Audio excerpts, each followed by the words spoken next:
പ്രകാശമേ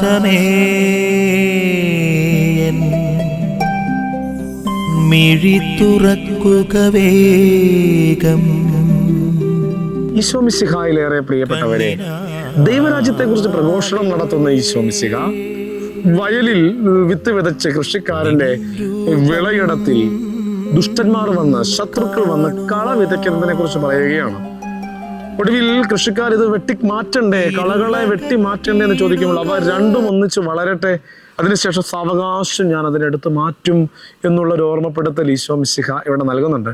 പ്രിയപ്പെട്ടവരെ, കർത്താവിൻ്റെ സ്നേഹിതരെ, കർത്താവിൻ്റെ തെരഞ്ഞെടുക്കപ്പെട്ടവരെ, കർത്താവിൻ്റെ കൂടെ നടക്കുന്നവരെ ഒരിക്കലും തിന്മ നശിപ്പിക്കുവാൻ അവിടുന്ന് അനുവദിക്കുകയില്ല. തിന്മയുടെ സാധ്യതകൾ, തിന്മയുടെ സാമീപ്യമൊക്കെ അവരുടെ ജീവിതത്തിൽ ചിലപ്പോഴെങ്കിലും അനുവദിപ്പിക്കപ്പെടാമെങ്കിലും അവർ നശിച്ചു പോകുവാൻ ഒരിക്കലും കർത്താവ് അനുവദിക്കുകയില്ല. അവർ ദൈവരാജ്യത്തിൻ്റെ സൂക്ഷിപ്പുകാരായിരിക്കും എന്നുള്ളൊരു ഓർമ്മപ്പെടുത്തലാണ് ഇന്ന് വചനം നമുക്ക് നൽകുക. നമുക്ക് ആത്മാർത്ഥമായി പ്രാർത്ഥിക്കാം. തിന്മ നിറഞ്ഞു നിൽക്കുന്ന ഒരു സമൂഹത്തിൽ, തിന്മ നിറഞ്ഞു നിൽക്കുന്ന ഒരു ലോകത്തിൽ ജീവിക്കുന്ന നമുക്ക് തിന്മയുടെ സാമീപ്യം നമ്മുടെ അരികിലൊക്കെ ഉണ്ടാകാൻ ഇടയുണ്ടെങ്കിലും ഈ തിന്മയ്ക്ക് കോംപ്രമൈസ് ചെയ്യാതെ, തിന്മയിൽ പെട്ട് തകരാതെ ദൈവരാജ്യത്തിൻ്റെ വഴി നേടുന്നവരായി മാറുവാനുള്ള കൃപയ്ക്ക് വേണ്ടി നമുക്ക് പ്രാർത്ഥിക്കാം. അതിന് ഈശോ മിശിഹ ദൈവരാജ്യത്തിലേക്ക് നമ്മളെ നയിക്കുന്ന ഈശോ എന്നും നമ്മെ സഹായിക്കട്ടെ.